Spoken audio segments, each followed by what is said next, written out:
početak ići. Ali da se ne bi sklonice. Ča skim to u masku sad? Krenuli smo.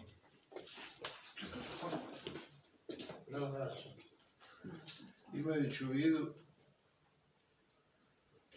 alarmantnu epidemiološku situaciju u našem gradu, mi smo danas imali sjednicu štaba, donijeli nekoliko zaključaka. O njima ću vam reći nekoliko riječi i iskoristit ću priliku da pozovem građane na samodisciplinu i poštovanje svih mjera koje preporučuju naši ljekari. Bez represije ne može se nikako zaustaviti širenje epidemije, a represija je ono posljednje. Ako želimo da sačuvamo otvorene granice na Drini, ako želimo da sačuvamo živote naših ljudi, ako želimo da sačuvamo radna mjesta, ako želimo da sačuvamo funkcionisanje života na ovim prostorima, mi se moramo ponašati odgovorno. Naši odlasci širom regiona,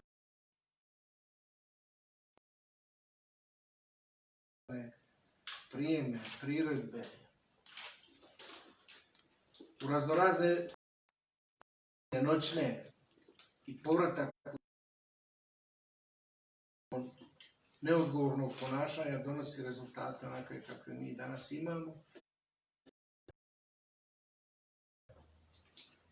Pozitivnih, od kojih su, hvala Bogu, još uvijek nemamo.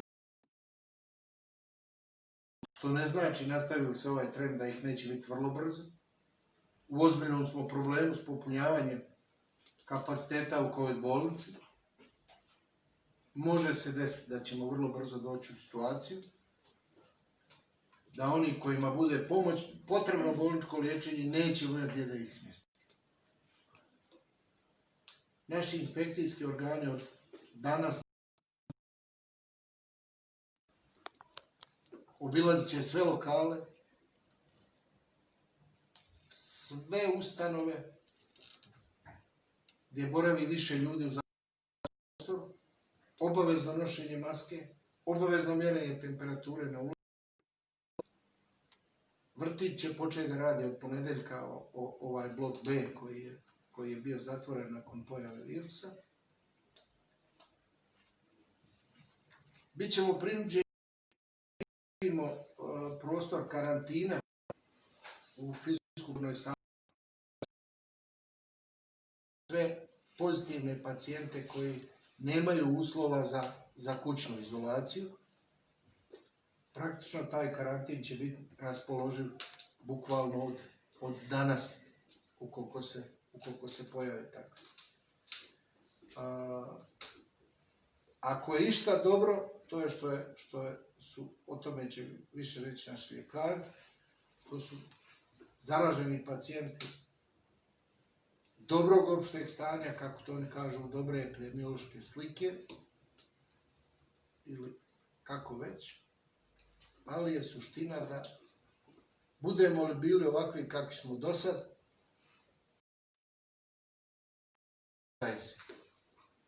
ne znam čemu se dobro možemo nadati. Zahvaljujem se, dao bi riječ našim doktorima, doktorici Cvijeti, epidemiologu, i doktoru Pajkanoviću, infektologu, pa ćemo poslije odgovarati na vaše pitanje. Gradonačelnik je rekao da nam je situacija nepovoljna. Jutros već imamo novih 4 pozitivna, tako da je to ukupno 83. I znate i sami na početku, u martu, kad smo već imali početak i vanredno stanje i bili jako odgovorni, imali smo samo 3 slučaja na opštini Zvornik i uspjeli da zaustavimo širenje. Evo danas, znači, par žarišta. Moram reći da zaista postoji jedna velika opuštenost i da je to u stvari proizvelo i ovoliki broj danas pozitivnih. Mi više znači ne možemo da kažemo da imamo tu neku epidemiološku vezu i da imamo pozitivnog koji je već bio u kontaktu sa nekim koji je bio pozitivan ili je sumnja na COVID. Znači mi nemamo nikakvih podataka odakle i kako je on dobio virus, ali uglavnom otkrivamo te pozitivne u respiratornoj ambulanti bolnice ili u respiratornoj ambulanti doma zdravlja. To je na svu sreću još uvijek najčešće mladi, radno sposobno stanovništvo, ali sa ovakvim trendom rasta pozitivnih imamo, znači nama je strah da ne budemo u jednoj skoroj budućnosti imali neke teže kliničke slike kod pacijenata koji su nam osjetljivi, koji su stariji, koji imaju znači komorbiditete.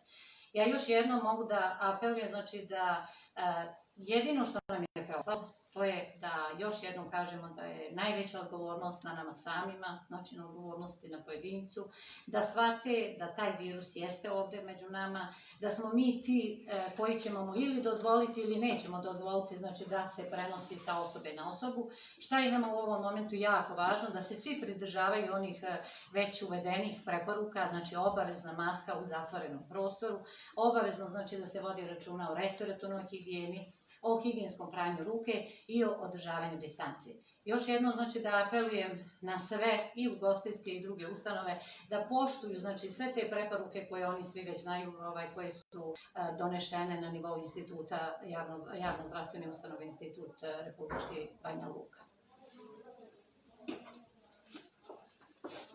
Ja bih vam trebao ukazati nešto kako je stanje u bolnici, odnosno u COVID odjeljenju. Trenutno u COVID odjeljenju leži nam 7 bolesnika, a kapaciteti su trenutno recimo 8 leževa, znači imamo samo jedan slobodan ležaj, s tim što 2 bolesnika danas se otpuštaju u kući. Da se ne bi, naravno, mi smo planirali u slučaju potrebom da će se pojedini dijelovi bolnice pretvarati u COVID odjeljenje, a sad ne daj Bože u slučaju nekakve velike potrebe onda bi morali malte ne pretvarati čitavu bolnicu u COVID bolnicu, što bi bilo naravno vrlo nepovoljno za sve nas i pogotovo za zdravstveno osoblje. Treba istaći da naša bolnica pokriva čitavu regiju od 7 opština, pokriva i zbog toga je takvo stanje i naravno da su većina tih bolesnika su sa srednjom kliničkom slikom i trenutno je samo jedan pacijent i jedna bolesnica ima malo ozbiljniju upalu pluća. Zašto su otpuštena ta 2 pacijenta? Ti pacijenti su zadovoljavajućeg stanja i oni će ići svojim kućama na dalju izolaciju jer je završeno bolničko liječenje. Što se tiče liječenja oboljelih koji su COVID bolnice, koji princip se primjenjuje lijekova? Da li ima nešto ono što je preporučeno? Koristi se svi lijekovi koji su prema protokolu, izuzev antivirusnih lijekova. Antivirusne lijekove nisu ne indikovani kod tih pacijenata, a i ne raspolažemo trenutno. Nego se koriste oni ostali lijekovi, antibiotici, kiselnik i druga pomoćna terapija. Ja bih upitao, imali smo prije par dana, tačnije u ponedeljak, senzacionalne naslove, 73 slučaja tada u Zvorniku. Može li se samo malo pojasniti, dakle, ova 83 slučaje, jesu li to slučajevi zaključno sa 8. junom ove godine i koliko je ljudi izliječeno od tada? Evo, prošlo je više od 20 Evo, to je, znači, zaključno sa 6.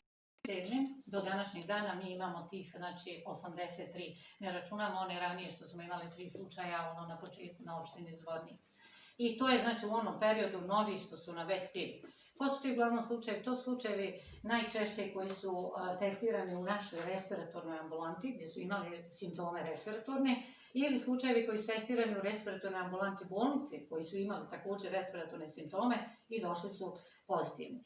Od ovih 83 slučaja, znači mi ne možemo reći da imamo izliječene, ali imamo sigurno sa današnjim danom 28 slučajeva jer oni koji su pozitivni. Znači oni posle 14 dana imaju tu izolaciju, bili su u karantinu pa su evo raspuštani karantini i mi njima znači 12. i jedan dan 13. dana uzimamo znači u roku od 24 sata uzimamo 2 testa i ta 2 testa kada su negativna oni prelaze na dodatnih još 14 dana te kućne izolacije. Znači svako ko je pozitivan, on bukvalno ako sve ide po svom toku i nije u međuvremenu dobio drugi ili treći test pozitivan, on negdje za 28 dana završava i kažemo da je izliječen.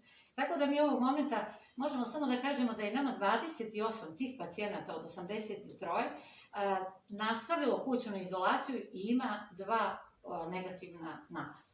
I dalje i danas evo već imamo retestiranje za većeg broja pacijenata, znači mi svakodnevno te pozitivne pacijente retestiramo i čekamo kad dođe da 2 pozitivna, da onda nastavimo tu još 14 dana. Znači, o tim takvim izlječenjima još uvijek ne možemo govoriti. Ali o drugim kućnim izolacijama koje smo mi vodili pacijente koji su bili u kontaktu sa pozitivnim, koji nisu razvili kliničku sliku ili koji su bili negativni na testiranju, oni su završili izolaciju. I mi tu imamo nekako 320 i nešto, eto imam tam broj, ali nisam se mogu i da pročitam, ali nije to toliko bitno, ali kažem, to možemo reći da je završilo izolaciju i da je izliječeno. Ali to tačno je u samoizolaciji, koliko u kojoj bolesti? U samoizolaciji trenutno imamo, evo sad mislim 164 da nam trenutno. Možda ima podatak. 178. Da. To nam je znači, to su nam svi u kućnoj izolaciji. A u COVID-19 je 7 bolesnika s tim što se računa regije.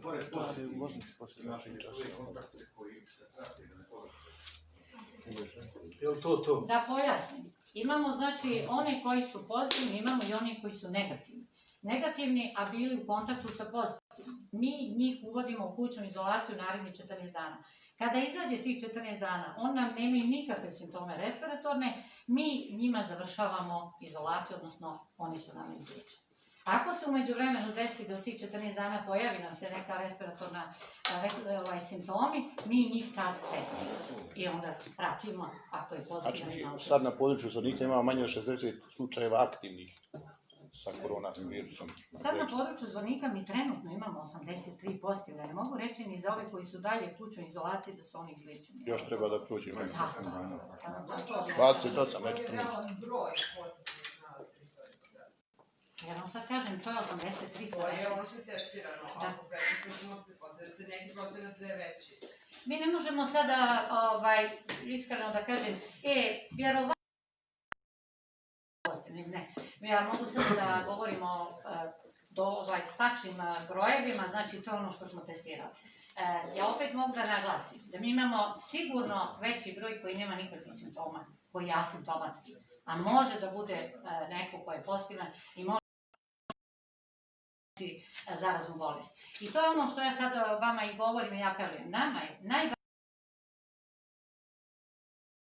građana da znači maske nose, svakako ne treba da bude samo maska ta koja je bitna da zanemarimo i ovu higijenu ruku i respiratornu i socijalnu distancu. Znači to nam je nešto što može da spriječi prenošenje virusa sa jednog čovjeka na drugi. To nam je jedini i najbolji sad način da zaustavimo širenje. Hvala najviše.